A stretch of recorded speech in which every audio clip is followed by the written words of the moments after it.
someone like Teddy Pendergrass would hang out with known drug dealers and killers is anyone's guess, but one rumor had it that after he vowed to leave Harold Melvin in the Blue Notes, that's them. Yo, they look like gangsters. God damn it, singing gangsters. Let's continue. That's a hard pick though. Listen, that's a hard ass pick. That's a hard pick. They look like they all got 38s tucked in their waist, right? They look like they all got 38s tucked in the small of their back. All right, let's continue. Okay. Harold Melvin threatened his life. Harold was not someone to take lightly, as he was known for hanging out with drug dealers and killers too. One of Harold's homeboys was drug kingpin Fat Tyrone Palmer.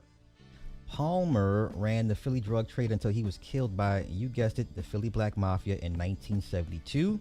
The rumor had it that Teddy brought in guys from the Philly Black Mafia to ward off any threats he was receiving on the streets, be it threats from Harold Melvin or anyone else. We'll never know the real reason he began associating with the Black Mafia, but that one explanation or rumor given for his close ties to the organization. After Taz Lang's funeral, homicide detectives interviewed Teddy Pendergrass. He told them what he told everyone else, that he didn't know anything.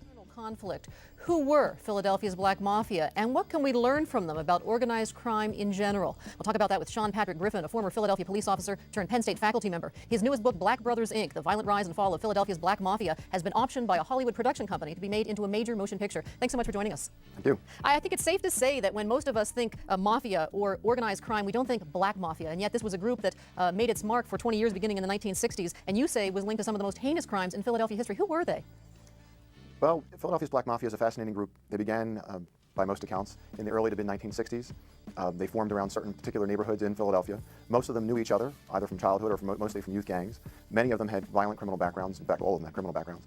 In the early years, meaning the mid-1960s, for the most part, we're talking in the dozens, they self-selected themselves by territory in the sense that people knew who they were.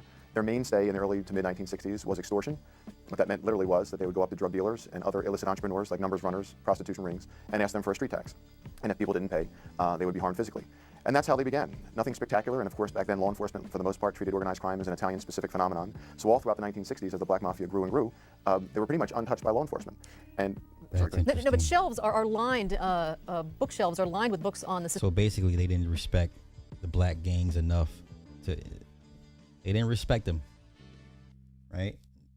Okay, any type of Black Mafia coalition, they didn't respect them enough. Like, the niggas can't run an organization like the Italians can. I get it. The Sicilian Mafia, the Russian Mafia, the Irish Mafia, but nothing until your book about the Black Mafia. How has it gone under the radar for so long?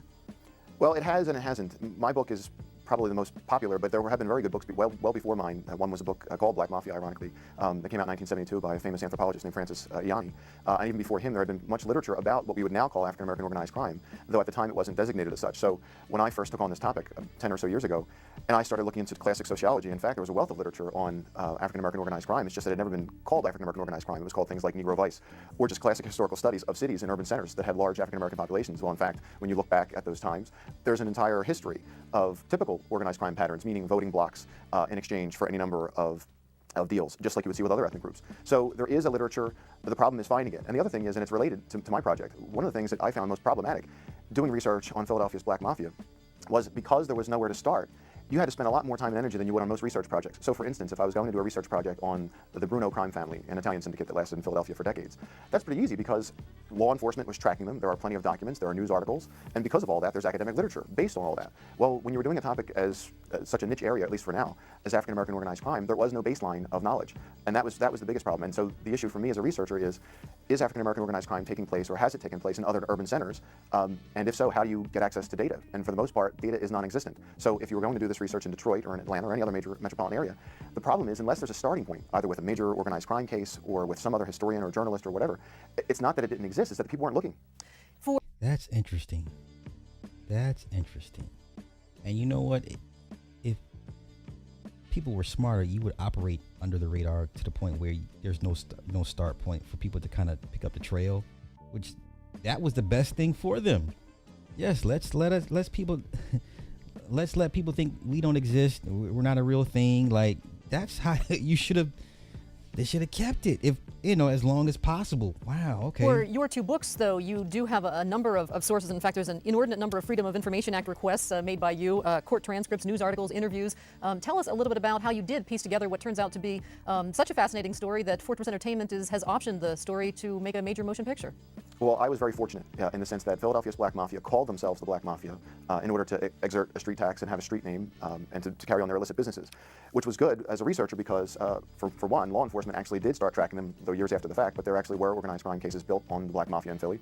And also because of their name, newspapers and media sources all throughout the 1970s straight through today, whenever they refer to these characters or their crimes, they refer to them as the Black Mafia. So I at least had a starting point, and then I could go back on my own, as you say, through Freedom of Information Act requests and other sources. And if I had a baseline of membership, of rosters, and they kept believe it or not, they actually kept minutes at meetings years ago. So with all those things taking place and existing in court documents and things like that, I could actually go back before law enforcement had discovered them. So law enforcement documents, generally speaking, don't begin on the Black Mafia in Philadelphia until the early and mid-1970s. Well, I now, of course, have the rosters and can go back and get court documents and other records on these characters dating back to the 1950s, and that's why in the new book you have so much information about how these people came to know each other and the early years, long before law enforcement ever knew about them. So that's how I benefited from history. I've always said that this topic for me was perfect because it was old enough to be dated and not sensitive, meaning I could interview law enforcement people and in fact Black Mafia members and associates themselves and victims and witnesses, and it wasn't for the most part cutting edge and dangerous. On the other hand, it is still timely enough that all these interview subjects are still alive and available, and many of them have their own documents. So for instance, if I was tracking down old FBI agents or Philadelphia police detectives and so on, it wasn't just a matter of interviewing them, which is fine, but because I wanted to make sure that the history was correct so that other people could model the study, I not only asked them to interview, I actually would ask them if they had documents, and it was striking to me how many people actually maintained their own documents because they found these cases so fascinating. Right. A lot of them old cops were working the cases on their own time. Yeah. A lot of those old cops were working the cases on their own time. Kept their own files. Yeah. This is fascinating. What I'm wondering is, to some extent, you said the real prejudice in the some would feel that this story hadn't been told earlier because of fear of being labeled prejudice to talk about a Black Mafia. You say the real prejudice was not talking about them in the first place, and I'm wondering how members felt about finally, in a way, being recognized.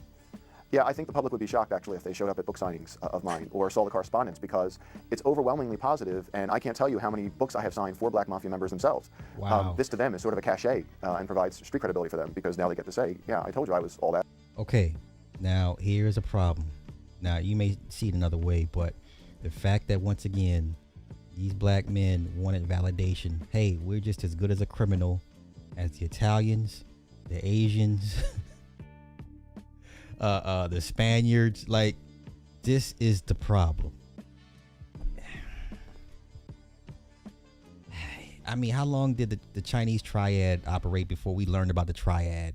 How long did the Yakuza operate before we learned about the Yakuza? That validation, man, is a mother. I'm telling you.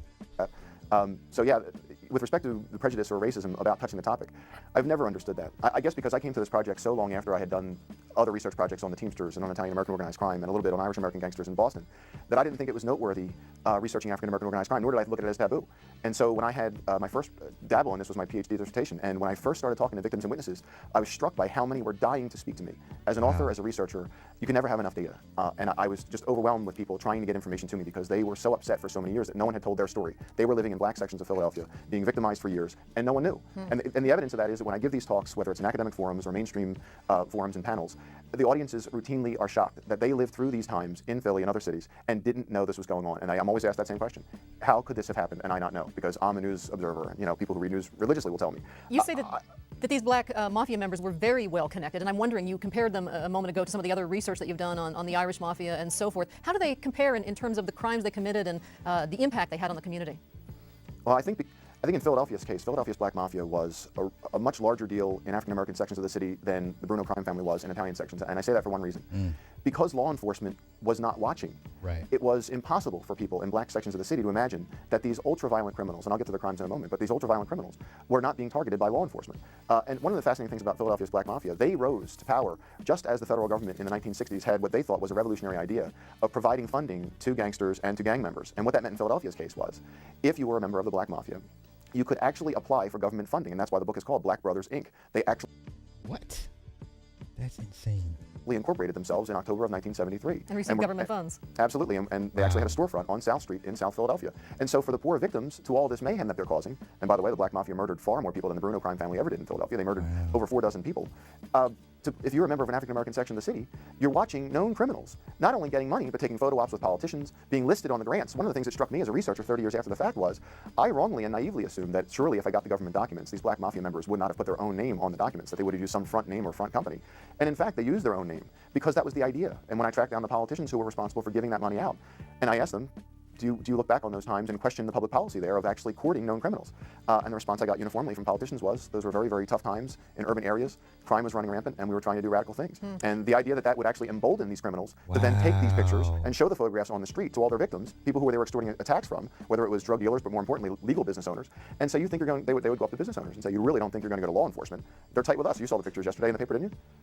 I'm going to follow up on that in just a moment, but if you're just joining us, this is Pennsylvania Inside Out Issues. I'm Patty Satalia. Beginning in the late 1960s, the infamous Black Mafia terrorized predominantly African-American sections of Philadelphia and was linked to some of the most heinous crimes in Philadelphia history. Our guest is Sean Patrick Griffin, a former Philadelphia police officer. He's now an associate professor of criminal justice at Penn State Abington, where he teaches courses on organized and white-collar crime. His latest book, Black Brothers, Inc., The Violent Rise and Fall of Philadelphia's Black Mafia, has been optioned by a Hollywood production company to be made into a major motion picture. The book, provides the most detailed account ever of an African-American organized crime mob. Tell us, if you would, about some of the most notorious crimes committed by the Black Mafia. Sure. Well, there are a few in the early 70s that really put them on the map. The first was the January 1971 DeBrow's Furniture Store robbery/arson/murder, where 8 Black Mafia members went into DeBrow's Furniture Store, a large popular furniture store on South Street in Philadelphia at the time.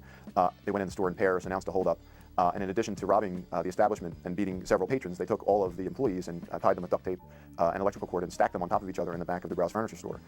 In the course of the robbery, one of the employees, a janitor, actually came back from lunch break, came up from a janitor in a freight elevator, and was shot point blank because the Black Mafia assumed it must have been somebody from law enforcement breaking in on the robbery. He was killed, and in addition to his death, as they were leaving, they not only set the establishment on fire by pouring gasoline all throughout the furniture store, they set the employees on fire. They doused the employees with gasoline and set them on fire. It was only by chance that the employees, for the most part, survived unscathed. One employee was severely injured. What was the motive for going into the DeBrow Furniture Store in the first place? Law enforcement assumed, as you would expect, that it was a robbery to begin with. It wasn't until many years later that people started putting the puzzle together, because in 1971, to law enforcement, there was no such thing in Philadelphia as a group calling itself the Black Mafia. It was only until 3 or 4 years later where investigators started looking back and always operate in shadows, y'all. Always operate in the shadows, man. Cases involving the Black Mafia members where they actually came to the conclusion that it was actually extortion, that the DeBrow's Furniture Store sat in the middle of an extortion territory and they were not paying the street tax.